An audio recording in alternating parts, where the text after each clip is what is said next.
The message came at midnight, Earth time. Every screen on the planet flickered. Every radio crackled. Every device connected to the galactic network displayed the same face. It was Supreme Commander Rolvax of the Varan Empire, and he was smiling with rows of sharp teeth. "People of Earth," the alien commander said in a deep voice, "your time as a free species has ended. The Varan Empire claims your world, your resources, and your labor. You have 30 days to surrender. If you refuse, we will take everything by force." The broadcast ended. Silence followed. In the command center of Earth's defense fleet, Admiral Tejo stood perfectly still. Officers around him shouted into communicators. Screens displayed panic from cities across the world. But the Admiral did not move. He simply watched the empty screen where Rolvax's face had been moments before. "Sir," a young officer said, her voice shaking, "our scouts report the Varan fleet is already moving. 400 warships. They will reach Earth space in 28 days. Tejo nodded slowly. "And how many ships do we have, Captain Hannah?" Captain Hannah looked down at her tablet. Her face was pale. 42 combat-ready vessels, sir. Another 12 in repair docks?" The numbers were terrible. Everyone in the room knew it. The Voran Empire had spent 50 years building the largest military fleet in the galaxy. Their ships were massive, heavily armored, and equipped with weapons that could crack a planet's surface. Earth's fleet was small and designed mostly for defense and patrol work. "We cannot win this fight," one general said from across the room. "The math is simple. 10 to 1 odds. We should consider their terms." "Surrender," another officer asked. "You know what the Vorans do to conquered species? They turn them into slaves. Generations of slavery." Arguments broke out. Voices rose. Fear spread through the room like poison. Admiral Tejo raised one hand. The room went quiet. "I need to make a call," he said calmly. "Everyone continue your duties. Prepare the fleet for deployment. We are not surrendering today." He walked out of the command center and into a private communication room. The door sealed behind him. He sat down at a terminal and entered a code that very few people in the galaxy knew existed. The screen flickered. A woman's face appeared. She had gray hair tied back neatly and eyes that held decades of secrets. This was Dr. Yuna, chief engineer of the Interstellar Construction Guild. "I expected your call," she said. "I watched the broadcast, then you know why I'm calling." Dr. Yuna nodded. "The Varan fleet. You want to know about the ships? Want to confirm what I already suspect?" Tejo said. "The Titan-class battle cruisers. The Voidhammer destroyers. The Stellar Fang carriers. Are they still using them?" "They are. Their entire military backbone consists of those 3 ship classes. They have added some smaller vessels over the years, built in their own shipyards. But the main fleet?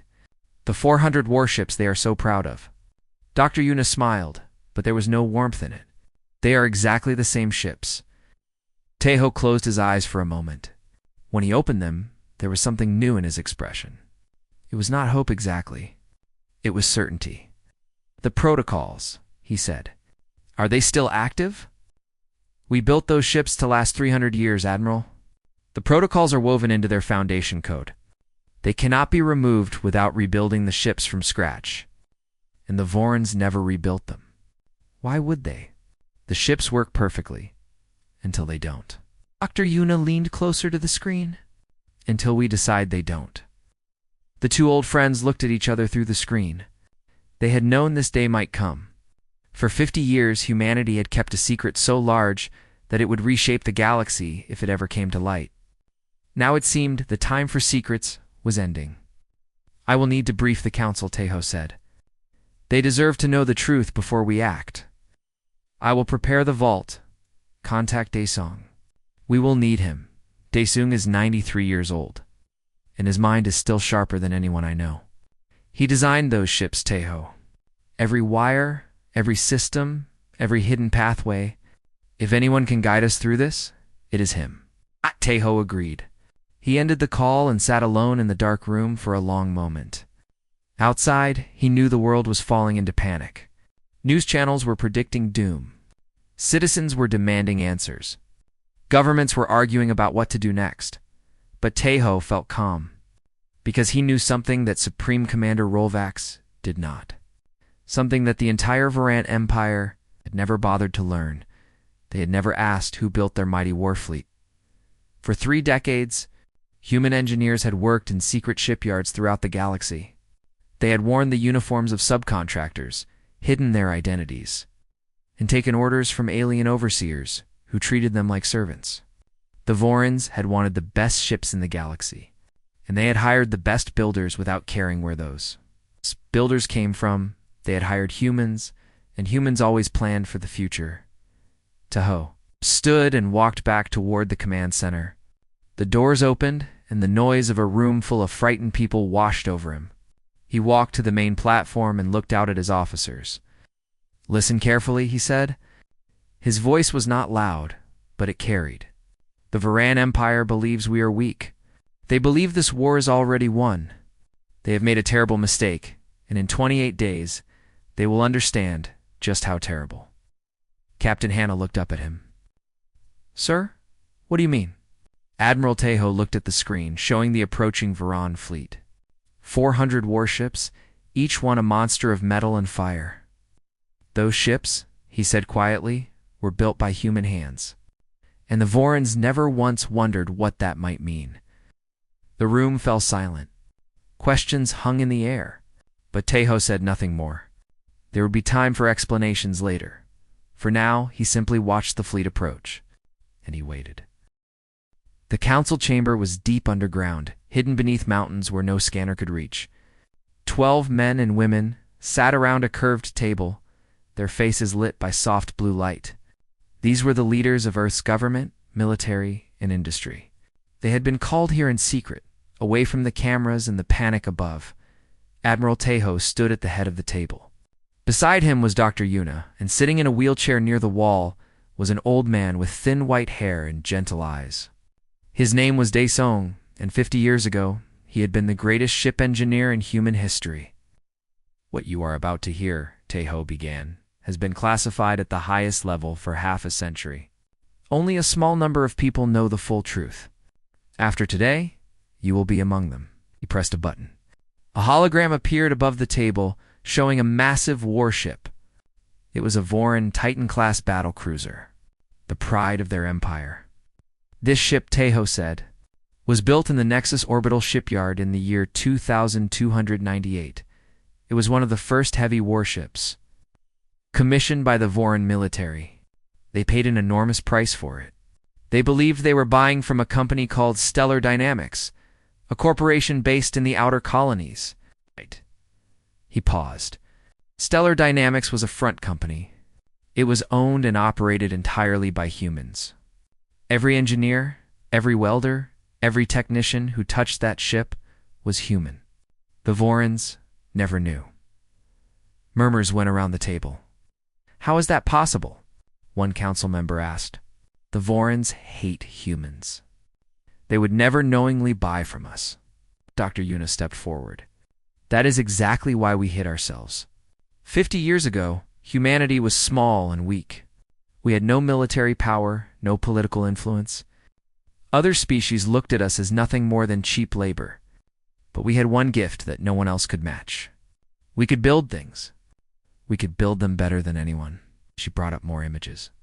Dozens of warships, stations, and transports filled the hologram. The Interstellar Construction Guild operated through hundreds of front companies across the galaxy. We built ships for the Vorines, the Keth Collective, the Myral Union, and a dozen other powers. We worked in their shipyards, wore their uniforms, and let them believe they were supervising ignorant workers. They never realized those workers were designing miracles. Old Daesung spoke for the first time. His voice was soft but clear. "I personally designed the Titan-class hull. Every system, every pathway, every hidden corner where code could sleep unnoticed, smiled gently. I also designed the Voidhammer destroyers and the Stellar Fang carriers. The Varan military's entire backbone came from my mind." Captain Hannah, who had been standing near the door, felt her breath catch. "You built the enemy's fleet?" We built everyone's fleet, Daesun replied. That was the point. If every major power owned ships we created, then no one would dare attack us. Because attacking us would mean turning against their own technology. But the Vorans are attacking us now, Hannah said. Double quotes. Yes. Daesung nodded slowly. Because they forgot. 50 years is a long time. The engineers who worked with us are dead. The records were buried. A new generation of Vorans grew up believing their ships were purely their own creation. They forgot where the metal came from. They forgot whose hands shaped it. An elderly woman at the table leaned forward. This was Mira, once Earth's greatest diplomat. She had retired long ago, but had been called back for this meeting. I brokered those original contracts, Myra said. I sat across from Varan officials and smiled while they insulted humanity. They called us primitive, useful only for simple labor. I agreed with them. I let them believe they were superior. And while they laughed at us, we built the very fleet they now threaten us with. The room was silent. The weight of 50 years of secret planning pressed down on everyone. So what do we do now? One general asked. Even if we built those ships, they belong to the Vorans. We cannot simply take them back. Taeho looked at Daesung. The old man nodded. When I designed those ships, Daesung said, I included something special. Something that has been sleeping in their systems since the day they launched. We called it the Sleeping Giant Protocol. The hologram changed. Lines of code appeared, flowing through a diagram of a ship's computer core. Every ship we built contains master authorization codes. These codes are buried so deep in the operating system that they cannot be removed. Without rebuilding the entire computer from scratch, the Vorans never found them. They never even looked. Why would they? The ships worked perfectly. What do these codes do? Hannah asked. Daesun turned to her. Whatever we want them to do. Shut down engines, disable weapons, lock navigation, turn off communications. I can make those 400 warships as harmless as floating rocks. The council erupted in voices.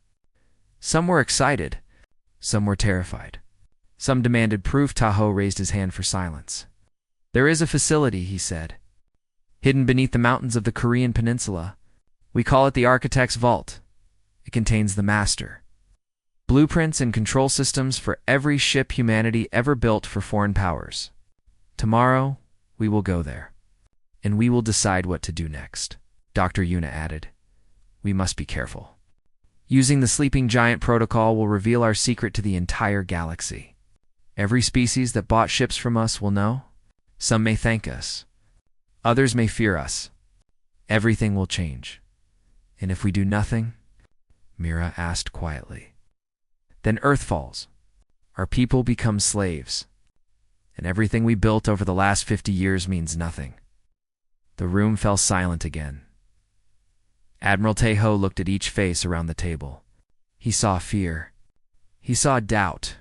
But he also saw something else. He saw determination.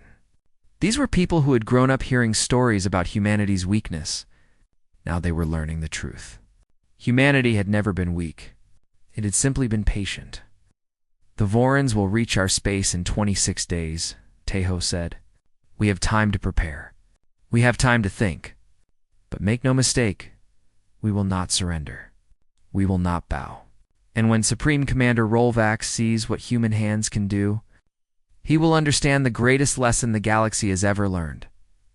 He turned off the hologram. Never underestimate the builders. The meeting ended. The council members left in silence, their minds full of new knowledge and old secrets. Only Taeho, Dr. Yuna, and Daesung remained.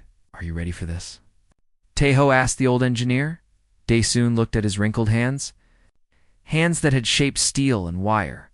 Hands that had built empires without anyone knowing. I have been ready, he said, for 50 years. The elevator descended for 15 minutes. Admiral Taeho watched the depth counter climb higher and higher. 2 kilometers. 3, 4. They were traveling deeper than any normal facility should. Beside him stood Dr. Yuna, Captain Hannah, and old Daesung in his wheelchair. They had traveled in secret to this location, a mountain range in the southern part of the Korean peninsula. On the surface, there was nothing. Just rocks, trees, and a small maintenance building. But beneath the surface lay something that could change the fate of the galaxy. The elevator finally stopped. The doors opened, Captain Hannah gasped. Before them stretched an enormous underground chamber, carved from solid rock. The ceiling rose 50 meters above their heads. Blue lights hummed along the walls. And in the center of the chamber stood the most advanced computer system Hannah had ever seen. Towers of processing units stretched toward the ceiling like metal trees. Screens covered every surface, displaying ship designs, code streams, and star maps. A young man hurried toward them. He was small and thin, with messy black hair and glasses that kept sliding down his nose. This was June, the systems analyst who had maintained the vault for the past decade. Admiral June said breathlessly, "Everything is ready. We have full access to all archived systems." "How many ships?" Taeho asked as they walked toward the central platform. 4,723 vessels across 12 species. That includes the Varan fleet, the Keth Collective's patrol ships, and the Myral Union's transport carriers. June pushed his glasses up nervously. Basically, a large portion of the galaxy's military and commercial fleet passed through human shipyards at some point.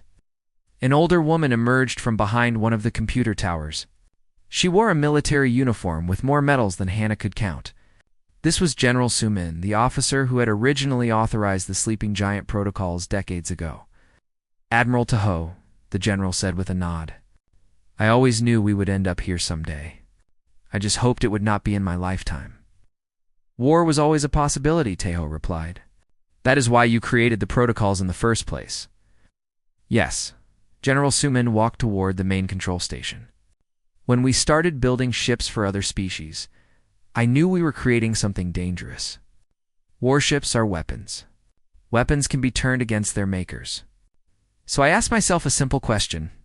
What if someday someone uses our own creations to attack us?" She touched a screen. A diagram appeared showing the internal systems of a Voran battlecruiser. The answer was elegant. We would not fight their ships. We would simply remind those ships who their true makers were. Daesong wheeled himself forward. His old eyes scanned the screens with sharp intelligence. "Show me the authorization interface," he said to June. June nodded and pulled up a new screen. It displayed a simple input field, waiting for credentials. "The Sleeping Giant protocol requires the original architect's authorization," June explained. "That means you, sir. Your credentials are hard-coded into the foundational systems. No one else can activate it." Daesong reached toward the keyboard with trembling fingers. He paused. "Before I do this," he said quietly, "I want everyone to understand what we are about to do. For 50 years, humanity has survived by being invisible. We built the galaxy's ships. We maintained their stations. We fixed their problems. And no one ever thought of us as a threat. The moment I enter this code, that changes forever." Dr. Yuna stepped closer. "We know the risks. Do you?" Daesong looked at each person in the room. "Every species that bought ships from us will learn the truth. Some will be grateful. Others will be terrified. They will wonder what else we have built, what other secrets we have hidden. Trust will shatter. Alliances will break. The galaxy will never see humanity the same way again." Captain Hannah spoke up. "But if we do nothing, there will be no humanity left to see." Daesung smiled sadly. "You are right, young captain. There is no good choice here. Only less bad ones." He turned back to the screen and entered his credentials. A string of characters from 50 years ago still burned into his memory. The system accepted them immediately. The chamber hummed. Screens flickered, and then a map of the galaxy appeared above them, showing thousands of tiny lights. Each light represented a ship that human hands had built. "Connection established," June announced. "We have access to all Sleeping Giant nodes across the Varan fleet." Admiral Taeho studied the map. He could see the Varan Armada, 400 lights moving slowly toward Earth's solar system. Each one of those lights was a warship capable of destroying cities, and each one was now connected to the vault. "What exactly can we do to them?" Hannah asked. Desong pulled up a list of options. We can disable their weapons systems. We can lock their navigation computers. We can shut down their engines. We can seal their internal doors. We can turn off their external communications. He paused. We can also maintain their life support. I am not interested in killing crews, only in stopping the war. General Sumain crossed her arms. So we disable the fleet, board the ships, and capture them. Simple in theory, simple if everything works, Dr. Yuna said. These protocols have never been tested at this scale. We designed them, but we never had to use them. There could be problems we did not predict. Then we prepare for problems, Tejo said. We train boarding teams. We position our ships for rapid response. And we give the Vorons one chance to retreat before we act. You want to warn them? Suman asked sharply. Want to give them a choice. If they continue forward, they do so knowing the consequences. That is only fair. They would not show us the same fairness. Then we will be better than them. Tejo's voice was firm. Humanity did not survive for centuries by becoming monsters.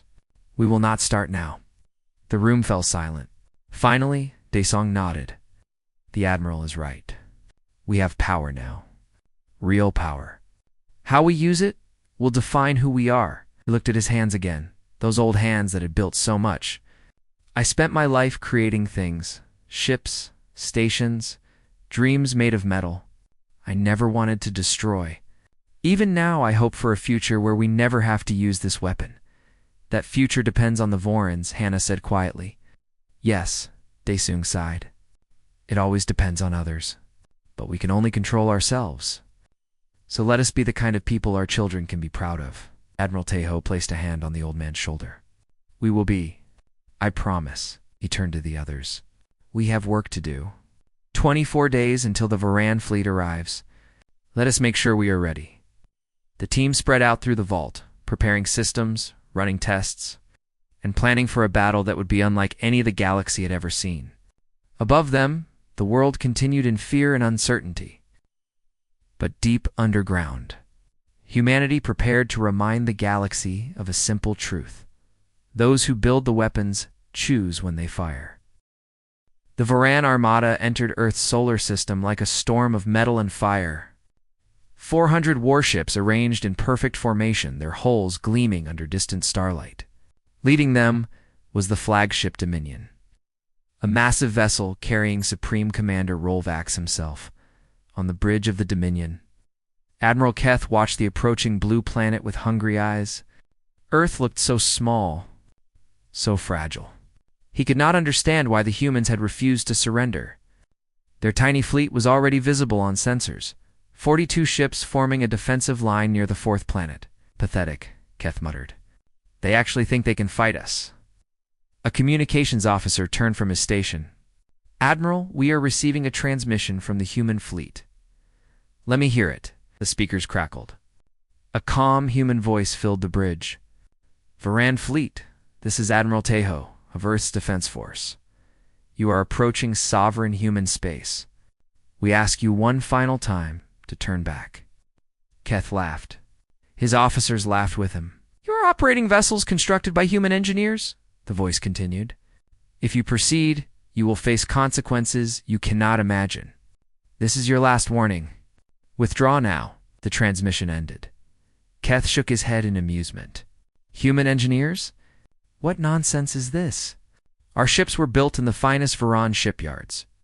Perhaps it is a trick, one officer suggested. Psychological warfare. A poor trick. Ignore them. All ships advance to attack positions. We end this today. The Voran fleet surged forward. Weapons powered up. Targeting systems locked onto the small human ships. In minutes, the battle would begin. Thousands of kilometers away, Admiral Tejo stood on the bridge of his flagship, Soul's Light. Around him, officers worked at their stations with quiet efficiency. There was no panic, no fear. Only calm determination. The Vorans are advancing, Captain Hannah reported. They have ignored our warning. I expected as much.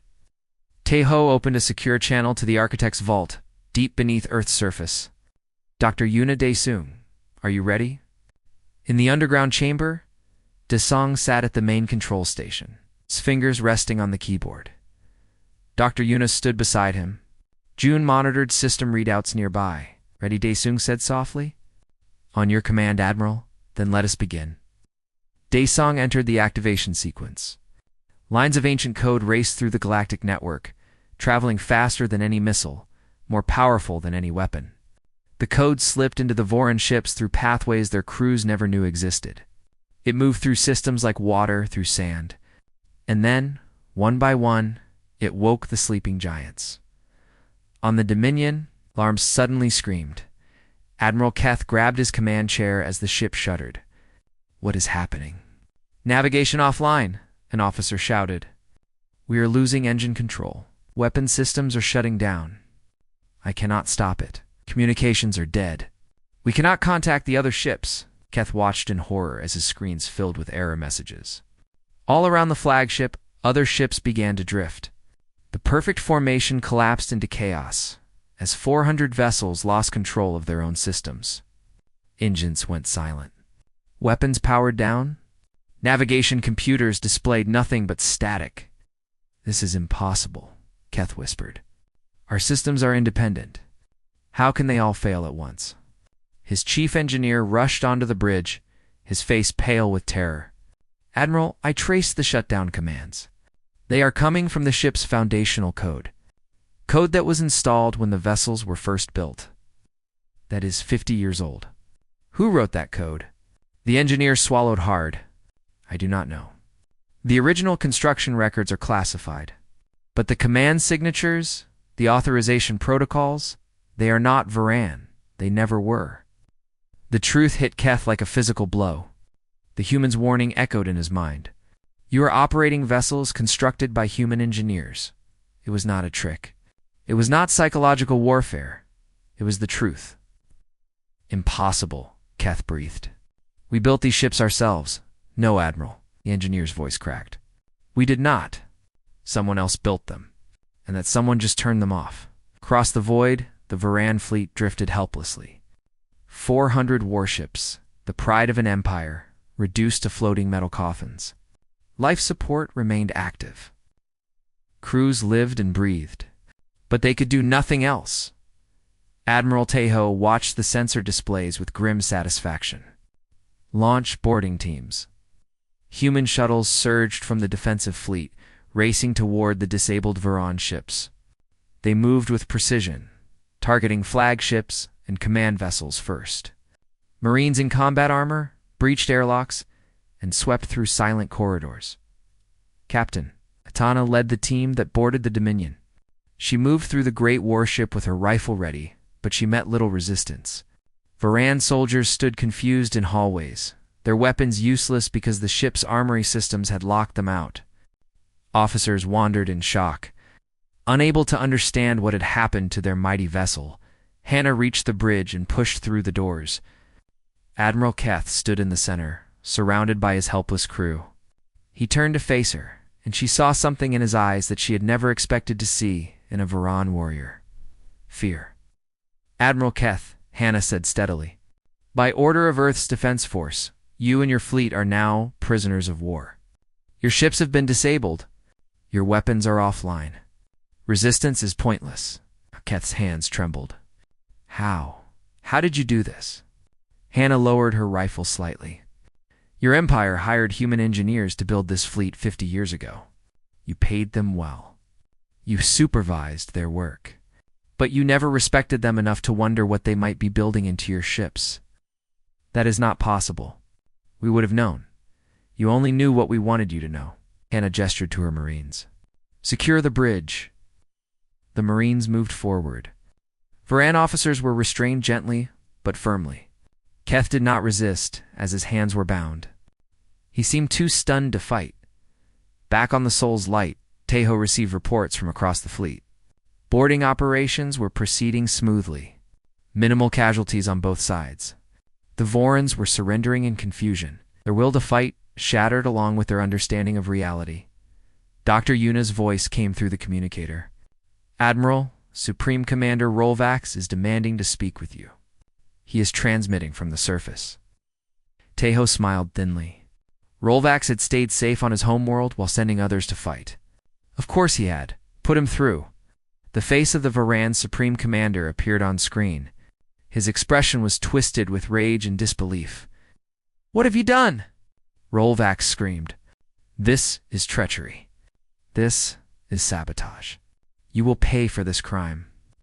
"There is no crime," Tejo replied calmly. "We built those ships. We simply reminded them of that fact. You will return our fleet. You will release our soldiers. Or we will make you suffer in ways you cannot imagine." "With what?" Tejo leaned forward. "What will you attack us with, Commander? The ships we built? The weapons we designed? The technology we gave you?" He shook his head. "You declared war on the people who created your military power. You threatened the builders. And now you have nothing." Rolvax's mouth opened and closed. No words came out. "Here are our terms," Tejo continued. "Your fleet will be returned after full peace negotiations. Your soldiers will be treated humanely and released. In exchange, the Varan Empire will recognize Earth's sovereignty and pay reparations for this unprovoked aggression. You cannot dictate terms to us. We already have." Tejo ended the transmission. He turned to look out the viewport at the drifting Varan ships, now swarming with human shuttles. The greatest military fleet in the galaxy. Defeated without a single shot fired, Captain Hannah's voice came through the communicator.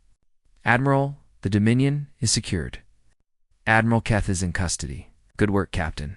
Bring him home." Allowed himself a small smile. The war was over. It had lasted less than an hour. 3 months had passed since the day the Voran fleet fell silent. The galaxy had not stopped talking about it since news spread faster than light through the communication networks. The mighty Varan Empire, conquerors of star systems, had been defeated by a species they considered primitive. Their entire military fleet had been disabled in seconds, captured without a battle. And the truth behind that defeat had shaken every civilization in known space. Humanity had built the weapons of the galaxy, and no one had ever known. On the Varan homeworld, chaos reigned. Supreme Commander Rolvax was arrested by his own people, blamed for the greatest humiliation in their history. Citizens demanded answers. How had their leaders purchased an entire fleet from the very species they tried to conquer? How had no one noticed? The government collapsed within weeks, placed by a council that immediately sued for peace. Other species reacted differently. The Keth Collective quietly audited their own ships, searching for hidden code. They found it. The Myral Union discovered that 70% of their transport fleet contained similar protocols. Fear spread through diplomatic channels like wildfire. Earth received thousands of messages. Some were threats, some were demands for explanation, and some, surprisingly, were offers of alliance. Species that had ignored humanity for centuries suddenly wanted to be friends. They recognized power when they saw it, even power that had been hidden for decades. Ambassador Yunbai stood before the Galactic Council, representing Earth for the first time in history. The council chamber was enormous, filled with delegates from dozens of species. Most of them watched her with suspicion. A few watched with open fear. She was a small woman with short gray hair and calm eyes. She had been chosen for this role because she could speak truth without anger, deliver strength without aggression. She stepped up to the speaking platform and looked out at the assembled representatives. "Distinguished members of the Galactic Council," she began. "I come to you not as a conqueror, not as a threat. I come as a representative of a species that has spent centuries being overlooked, underestimated, and dismissed." But she paused, letting her words settle. "Yes, we built your ships. We built your stations. We built the infrastructure of your civilizations while you looked down upon us. We did this because we had no other choice. We were small, we were weak, and we needed to survive." Murmurs rippled through the chamber. "Some of you are afraid now. You wonder what else we have built. What other secrets we have hidden. You imagine dark conspiracies and hidden weapons waiting to strike." Junbai shook her head. "Let me be clear. We do not seek empire. We do not want conquest. We only ever wanted one thing: to be left in peace. She gestured toward the great windows, where stars glittered in the endless black. The Varan Empire attacked us without cause. They threatened our people with slavery. We defended ourselves using the only weapon we had, the truth. The truth that we created the machines they called their own. The truth that those who build have power over what they build. Her voice hardened slightly. We could have done worse. We could have destroyed their fleet instead of disabling it. We could have killed their crews instead of capturing them. We chose mercy. We chose restraint. Remember that when you judge us. Keth Delegate rose. And what of the ships you built for us? For others? Are we all hostages to your hidden codes? Yunbai met his eyes steadily. You are asking if we can shut down your fleets as easily as we shut down the Vorons? The answer is yes. We can. Gasps filled the chamber. But we will not. Not unless you force us to. The sleeping giant protocols will remain dormant as long as peace is maintained. Attack us, and they wake. Leave us alone, and you have nothing to fear. The Keth delegate sat down slowly. No one else spoke. Eun-Bai softened her expression. We do not want enemies. We want partners. We want to trade, to share knowledge, to build together openly instead of in secret. The age of hiding is over. Humanity steps into the light as equals, and we hope you will meet us there. She bowed slightly and stepped back from the platform. The chamber remained silent for a long moment. Then, one by one, delegates began to nod.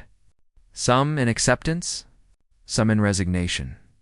But all of them understood that the galaxy had changed forever, far from the council chamber. On a quiet hillside overlooking the ocean, Admiral Teho sat beside old Daesun. The war was over. The treaties were signed. Earth was safe. Teho had resigned from active duty. Satisfied that his work was done, Daesung breathed in the salt air. His wheelchair rested on a flat stone, positioned to catch the afternoon sun. He looked more peaceful than Teho had ever seen him. They never asked, Daesun said softly. Teho glanced at him. Who? The Vorons. The Keth. All of them, the old engineer smiled. They hired us to build their greatest weapons.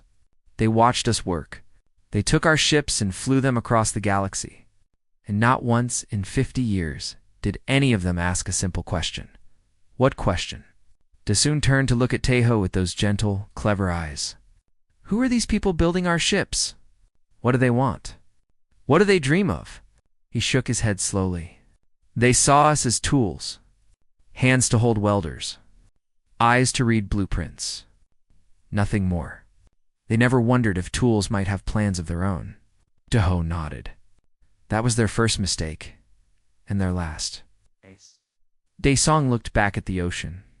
I spent my life building things. Ships and stations. Dreams made of metal. I always hoped they would be used for good.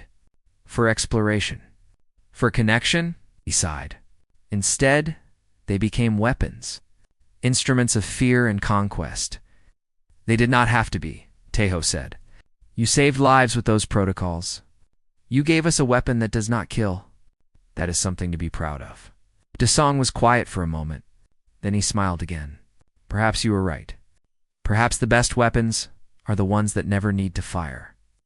Back at the Interstellar Construction Guild headquarters, Dr. Eunice sat in her office, reviewing a stack of new contract requests. They had come flooding in since the truth came out. Species that had once hidden their dealings with humanity now approached openly, humbly, asking for help. A knock came at her door. She looked up to see Captain Hannah standing in the entrance. Dr. Yuna, you asked to see me? Yuna smiled and gestured to a chair. Please, sit. I wanted to thank you personally. Your boarding operation was flawless. Not a single life lost. Hannah sat down, looking uncomfortable with the praise. I was just doing my job. You were doing more than that. You showed mercy to an enemy that would have shown us none. That matters. Yuna leaned back in her chair. I also wanted to offer you a position. The Guild needs security advisors now that we are operating openly. People who understand both military strategy and human values. I think you would be perfect. Hannah considered the offer. I never thought about leaving the military. You would not be leaving it. You would be extending it, protecting what we build, making sure our creations serve peace instead of war. Una smiled. Think about it. Hannah nodded slowly. I will. In the months that followed, humanity took its place among the stars, not as servants, not as hidden builders, but as equals. The Interstellar Construction Guild expanded, taking contracts openly from civilizations that finally understood the value of respect. Ships bearing human designs now flew with pride instead of secrecy. The Varan Empire slowly rebuilt, humbled but not destroyed. They paid their reparations. They released all claims on Earth and deep in their archives. Historians began documenting the true story of their fleet, a warning for future generations about the dangers of arrogance. Ambassador Ambai remained on the Galactic Council for 20 years, guiding humanity through its new role in galactic politics. She was known for her fairness, her wisdom, and her gentle reminders that those who underestimate others often pay the highest price. And somewhere on Earth, in a small house by the sea, old Daesong lived out his final years in peace. He built small things now. Wooden toys for neighborhood children, model ships that sat on shelves, simple creations that brought simple joy. When he died, peacefully in his sleep at the age of 97, the entire galaxy paused to honor him. The man who had built empires in secret, the man who had saved his species without firing a shot, the man who proved that the quietest hands often hold the greatest power. His final words, written in a letter found beside his bed, became humanity's motto for generations to come. Build with wisdom, build with care, and never forget that the hands that create can also choose when to stop. The galaxy remembered.